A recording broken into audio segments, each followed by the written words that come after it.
नमस्कार, देवभूमि समाचार में बहुत स्वागत है आपका। मैं हूं आपके साथ प्रियंका मिश्रा। बुलेटिन की शुरुआत करेंगे। बीजेपी के राष्ट्रीय अध्यक्ष जेपी नड्डा 27 अगस्त को हरिद्वार दौरे पर रहेंगे।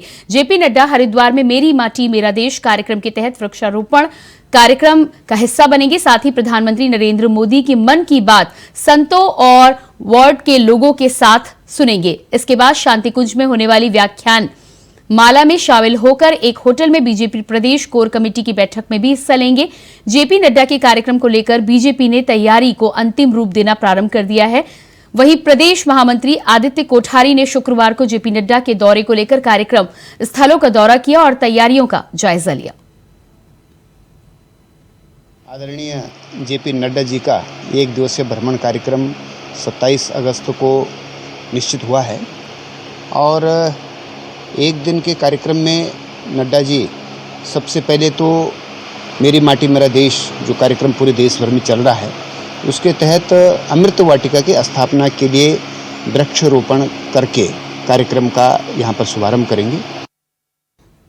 कांग्रेस प्रदेश प्रभारी देवेंद्र यादव अपने 4 दिवसीय दौरे पर उत्तराखंड आ रहे हैं। कांग्रेस के 40 स्टार प्रचारकों में से एक देवेंद्र यादव अपने 4 दिवसीय दौरे पर 26 अगस्त यानी शनिवार को देवभूमि पहुंचेंगे और 29 अगस्त तक यहां पर रहेंगे। इस दौरान बागेश्वर उपचुनाव की तैयारियों की समीक्षा भी करेंगे। वहीं उनके दौरे को लेकर शीशपाल सिंह बिष्ट ने बताया कि उपचुनाव जीतने के लिए कांग्रेस कोई भी कोर कसर छोड़ने वाली नहीं है। बीजेपी को हार का स्वाद चखाने और पार्टी कार्यकर्ताओं में जोश भरने के लिए देवेंद्र यादव का ये दौरा अति महत्वपूर्ण है।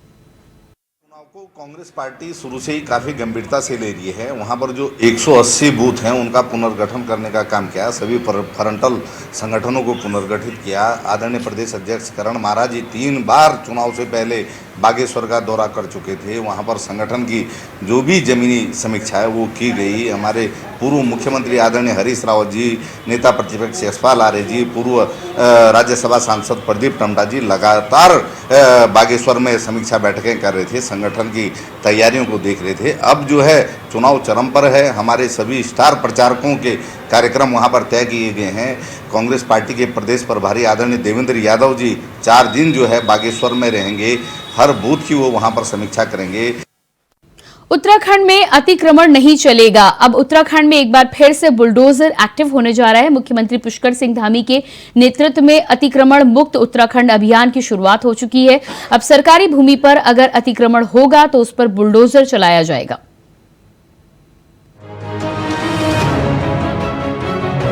तो एक बार फिर से क्या सीएम धामी का बुलडोजर गरजने के लिए तैयार है? जी, खबर तो ये है कि ब्रेक के बाद अतिक्रमण हटाओ अभियान फिर से चलने जा रहा है। हो सकता है कि यह फरमान अतिक्रमणकारियों की नींदें हराम कर दे, मगर खबर पक्की है कि अलग अलग विभागों से कई हेक्टेयर जमीन अतिक्रमणकारियों के कब्जे से वापस ली गई है और आगे भी ली जाएगी। मगर अभियान के आगाज के साथ ही सियासत का आगाज भी हो गया है। सरकार भले ही ये दावा कर रही है कि प्रशासन धर्म, जाति और संप्रदाय को दरकिनार कर अतिक्रमण हटाने का काम कर रही है, जबकि विपक्ष का ये आरोप है कि ये बुलडोजर धर्म देखकर काम कर रहा है। वैसे आपको बता दें कि अब तक बुलडोजर की जद में उत्तराखंड की 467 अवैध मजारें और 45 मंदिर भी आए हैं। इसे तोड़ा जा चुका है। अभियान की शुरुआत में जब विभागों ने जमीन का ब्यौरा लिया तो उनके होश उड़ गए थे। हजारों की संख्या में मजारों ने अधिकतम कब्जा किया था। आंकड़ों से ही इसकी तस्दीक होती है कि अतिक्रमण कितना बड़ा है। साथ साथ इस दौरान कई रसूखदारों के अवैध संपत्तियों पर भी पीला पंजा चलते नजर आया। अब एक बार फिर से इस मुद्दे पर सियासत हो रही है। एक कांग्रेस तुष्टिकरण की राजनीति करती है। कांग्रेस अगर जो 400 मजारों को देखती है तो 44 मंदिरों को भी देखे, उन गुरुद्वारों को भी देखे, 2-3 गुरुद्वारों को भी नोटिस दे करके तोड़ा गया है।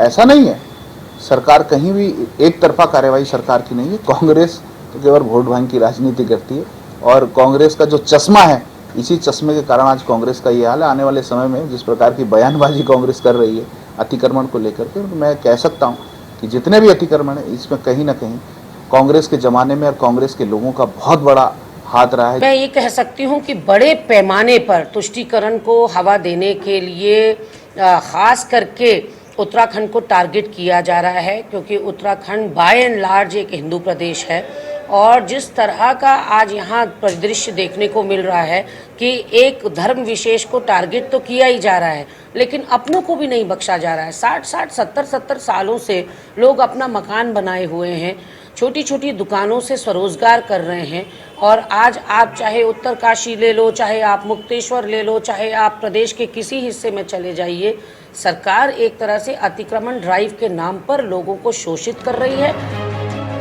वहीं आंकड़ों पर यकीन करें तो वन विभाग ने 11,864 हेक्टेयर वन भूमि में अतिक्रमण चिन्हित किया है। इसमें अब तक 2,508 एकड़ भूमि को अतिक्रमण मुक्त कराने का दावा है। इसमें सबसे ज्यादा जमीन अतिक्रमण धार्मिक आधार पर किया गया था। अतिक्रमण मुक्त अभियान के नोडल अधिकारी डॉक्टर पराग धकाते ने यह बताया कि माननीय उच्चतम न्यायालय के आदेश पर वन भूमि पर हुए अतिक्रमण को हटाने का काम किया जा रहा है। इसमें अब तक 20% अतिक्रमण हटा दिया गया है और बाकी बची 80% अतिक्रमण को हटाने को लेकर संपत्तियों पर नोटिस चस्पा कर दिया गया है, यानी बुलडोजर फिर गरजने के लिए तैयार है। उच्चतम न्यायालय द्वारा आदेश जारी किए थे, उसमें सरकारी भूमि या वन भूमि पर कोई भी अगर धार्मिक अवस्थापना है, संरचना है, उसको हटाने या विस्थापित करने या विनिर्माण करने के जो निर्देश दिए गए थे, इसी क्रम में जिला टास्क फोर्स बनी हुई है। वहाँ पे संबंधित जो हमारे सक्षम अधिकारी है उनके द्वारा जितने भी यहाँ सरकारी भूमि पर जो धार्मिक संरचनाएं थे, जो मज़ारे है या मंदिर है, उनको नोटिस दिए गए हैं। जिन्होंने जवाब दिए हैं उनका जवाब का अध्ययन करके निर्णय लिया गया है। 467 ऐसे केसेस है मज़ारों के जहाँ पे ना किसी का जवाब आया है, ना किसी की वहाँ पे जो है ओनरशिप उन्होंने क्लेम की हुई है। तो इसके क्रम में जो है 467 मज़ारों को सरकारी भूमि या वन भूमि से हटाया गया है। अब ऐसे में सवाल ये है कि बुलडोजर के एक्शन पर किसे हो रही है सियासी टेंशन। साफ है धामी के बुलडोजर पर सियासत जोरदार है। सवाल ये है कि क्या धर्म के नाम पर अतिक्रमण जायज है या फिर अतिक्रमण के नाम पर एक धर्म को किया जा रहा है टारगेट।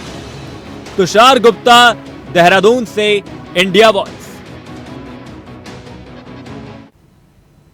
उत्तराखंड में सेब उत्पाद को बढ़ावा देने के लिए सघन बागवानी योजना के तहत साल 2023-24 के साल 2030-31 तक 5,000 हेक्टेयर क्षेत्रफल में 60% सहायता से किसानों के प्रक्षेत्र पर M9 और MM111 रीसीडिंग आधारित सघन अभियान चलाया जाना है, जिसके लिए 808 करोड़ 79 लाख का खर्च आने वाला है। आपको बता दें कि मौजूदा वक्त में राज्य में सेब के सामान्य बागानों में करीब 2.50 मीट्रिक टन प्रति हेक्टेयर उत्पाद होता है, जबकि सेब की अति सघन बागवानी से लगभग 25 मीट्रिक टन प्रति हेक्टेयर उत्पादन होगा, जिससे लगभग 45,000 से 50,000 लोगों को रोजगार मिल सकेगा। और इसके साथ ही अगले 8 सालों में सेब का मौजूदा व्यवसाय 200 करोड़ से बढ़कर 2,000 करोड़ तक पहुंचाया जा सकेगा, जिसके लिए लक्ष्य रखा गया है। मध्य प्रदेश के लिए कृषि विभाग का इसके सेब की अति सघन बागवानी की योजना स्वीकृत की गई है। इसकी टोटल लागत है 808 करोड़ रुपए और ये 8 वर्ष के लिए चलेगी। जैसे आपको पता ही है, हिमाचल में सेब का काम बहुत अच्छा होता है, J&K में भी अच्छा होता है। उत्तराखंड में जो क्षेत्र हिमाचल के साथ सटा हुआ है वहाँ तो सेब है, फिर भी वो हिमाचल से थोड़ा पीछे हैं। और इसकी पिछले 6 महीने में काफ़ी स्टडी की गई, मैकेंजी को भी लगाया गया और पूरा अध्ययन करके ये योजना बनाई गई है। इसमें 5,000 हेक्टेयर क्षेत्रफल विभिन्न जनपदों का कवर किया जाएगा। गंगोत्री राष्ट्रीय राजमार्ग पर रात के लगभग 11:30 बजे हर्षित की झाला की ओर से आ रहा एक डंपर अनियंत्रित होकर लगभग 50 मीटर खाई में गिर पड़ा। वाहन में चालक सहित 2 लोग सवार थे, जिसमें एक की मौत हो गई है, तो वहीं एक घायल को आर्मी चिकित्सालय में ले जाया गया है, जिसका इलाज जारी है। तो बताया जा रहा है कि हादसे में एक की मौत और एक को घायल बताया जा रहा है। राष्ट्रीय राजमार्ग पर यह हादसा हुआ है। बताया जा रहा है कि अचानक ये हादसा हो गया, जहां पर अनियंत्रित होकर खाई में वाहन गिरा है।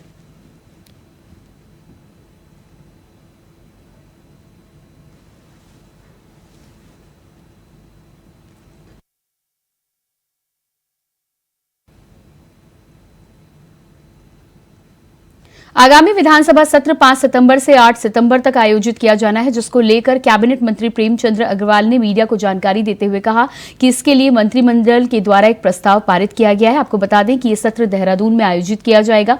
मंत्री ने यह भी कहा कि इस बजट सत्र में अनुपूरक बजट भी पेश किया जाएगा, ताकि जिस विभाग को बजट की कमी है वो पूरी की जा सके।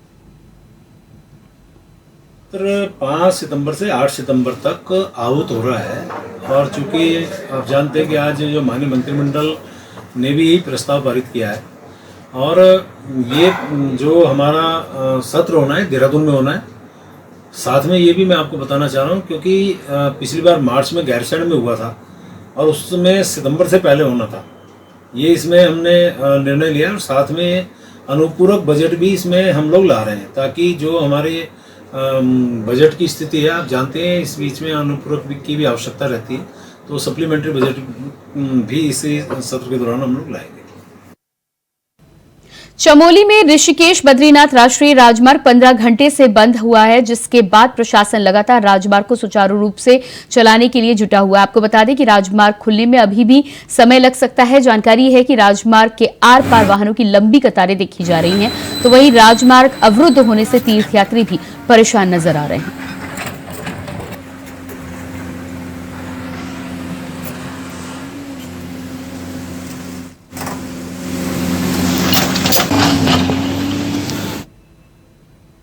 अगली खबर लक्सर से सामने आ रही है, जहां क्षेत्रों में आपदा से हुए नुकसान का आकलन कर बाढ़ पीड़ितों को आर्थिक सहायता के रूप में मुआवजा प्रदान किया जा रहा है। मगर इस प्रक्रिया के दौरान ग्राम प्रधान तो कभी प्रशासन की तरफ से आरोप लगाए जा रहे हैं कि पूरा मामला खानपुर डेरियो गांव का बताया जा रहा है, जहां ग्रामीणों ने मौजूदा ग्राम प्रधान पर मुआवजे बांटने को लेकर भेदभाव करने का आरोप लगाया है। साथ ही आर्थिक सहायता से लेकर पशु चारा सामग्री के वितरण में भी ग्राम प्रधान के द्वारा गड़बड़ी पैदा करने की बात की। इसने श्रवण कुमार ने जब से प्रधान बना 1.5 साल हो गया, अभी तक तो कोई काम करा नहीं, और जो काम कर रहा था वो देखा कर रहा है। जिनका नुकसान नहीं हुआ उन्हें इसने मुआवजा दिवाया, जिनका नुकसान हुआ दीवार गिरी है, जो भी गिरा है उसका कुछ नहीं दिवाया। जैसे बुलावा तो देखने भी नहीं आता। अगली खबर देहरादून से है, जहां प्रेम नगर थाना अध्यक्ष के द्वारा हुड़दंगियों के विरुद्ध कार्रवाई किए जाने पर अलग अलग टीमें गठित कर क्षेत्र में रवाना कर दी गई हैं, जिसके तहत कार्रवाई करते हुए पुलिस ने शराब पीकर वाहन चलाकर हुड़दंग करते हुए 4 युवकों पर 81 के तहत उन्हें गिरफ्तार किया, धारा 81 के तहत गिरफ्तार किया है। साथ ही पुलिस के द्वारा पूछताछ में युवकों ने बताया है कि इसमें 2 अन्य युवक शामिल हैं।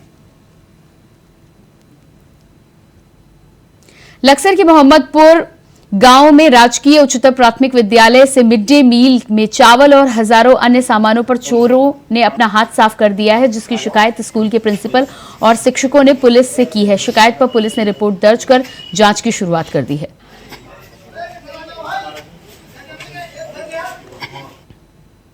देहरादून के शहीद दुर्गा मल पार्क में आजाद हिंद फौज के महानायक शहीद दुर्गा को श्रद्धांजलि अर्पित करने के लिए कार्यक्रम का आयोजन किया गया था। आपको बता दें कि कार्यक्रम में मुख्य अतिथि के रूप में मुख्यमंत्री पुष्कर सिंह धामी मौजूद थे, और विशिष्ट अतिथि के तौर पर कैबिनेट मंत्री गणेश जोशी भी इस कार्यक्रम में मौजूद रहे। शहीद दुर्गा मल ने आजाद हिंद फौज में एक अहम भूमिका निभाई थी, तो वहीं कार्यक्रम के दौरान स्कूली छात्रों ने देशभक्ति के गीत गाए और उस पर झूमते हुए नजर आए। इसके दौरान सीएम धामी ने कहा कि शहीद सैनिकों के परिवारों को सम्मानित भी किया गया। सबसे पहले तो जिन्होंने देश की एकता के लिए, अखंडता के लिए और रक्षा के लिए, भारत को स्वतंत्र कराने के लिए अपने प्राणों का बलिदान दिया, ऐसे अमर शहीद मेजर दुर्गामल जी को नमन करता हूं, उनको अपनी श्रद्धांजलि अर्पित करता हूं। भाइयों बहनों, अल्प आयु में ही मेजर दुर्गामल जी के द्वारा जो देश की रक्षा के लिए, और जिस उम्र में लोग अपनी सुख सुविधाओं का ख्याल करते हैं, उन सबको त्याग कर अंग्रेजों के विरुद्ध लड़ने का जो साहस उन्होंने दिखाया, उसके कारण से उनको हमेशा हम याद करते हैं। हमेशा वो हमारे स्मरण में रहते हैं। हमारे प्रत्येक वर्ष ये श्रद्धांजलि दिवस हम लोग मनाते हैं उनका। इसके पीछे हेतु है कि जिस प्रकार की वीरता, जिस प्रकार का शौर्य, जिस प्रकार का पराक्रम उन्होंने दिखाया, वो हमारी नौजवान पीढ़ी लगातार उससे परिचित होती रही। उनके जैसे स्वतंत्रता संग्राम सेनानियों और अमर शहीदों के सर्वोच्च बलिदान के कारण आज हम स्वतंत्र हैं और खुली हवा में सांस ले पा रहे हैं। हमें शहीद दुर्गामल जी जैसे स्वतंत्रता सेनानियों का सदैव स्मरण करना चाहिए, जिन्होंने विभिन्न परिस्थितियों में भी हमेशा उन्होंने देश प्रथम की जो भावना है, उस भावनाओं से प्रेरित होकर अपना बलिदान दिया। उत्तराखंड में लगातार डेंगू का कहर देखने को मिल रहा है, तो वहीं देहरादून में गुरुवार को 11 नए मरीज में हड़कंप मच गया। बता दें कि पिछले 24 घंटे में जिले में 1400 मरीजों को डेंगू की शिकायत हुई है, जिसमें 9 मरीजों को अस्पताल में भर्ती कराया गया है। साथ ही आपको बता दें कि जिले में आज तक डेंगू के कुल 363 मरीज मिल चुके हैं, जिनमें से 316 ठीक हो चुके हैं, जबकि अस्पतालों और घरों में 16 मरीज अभी भी एक्टिव बताए जा रहे हैं। तो वहीं स्वास्थ्य विभाग की माने तो रिपोर्ट के मुताबिक कई जिले ऐसे भी हैं जहां हाई अलर्ट जारी किया गया है। साथ ही साथ आपको जानकारी दे दें कि स्वास्थ्य महानिदेशक डॉक्टर विनीता शाह ने जानकारी दी है कि डेंगू को लेकर विभाग के द्वारा जन जागरूकता अभियान चलाया जा रहा है। आशा कार्यकर्ता घर घर जाकर लोगों से संपर्क कर रही हैं और डेंगू के बारे में जानकारी दे रही है। नगर निगम के साथ मिलकर डेंगू की रोकथाम को लेकर फॉगिंग भी कराई जा रही है और अस्पतालों में पर्याप्त बेड की व्यवस्था भी की गई है। हमारे द्वारा जन जागरूकता भी चलाई जा रही है। आशाएं घर घर में जाकर सोर्स रिडक्शन पे काम कर रही है। फॉगिंग की निगम के संग मिलकर हमारी फॉगिंग की प्रक्रिया भी है। अस्पतालों में हमने मॉनिटरिंग की जा रही है, पर्याप्त बेड उपलब्ध हैं और पूरा उपचार दी जाने की कोशिश की जाए।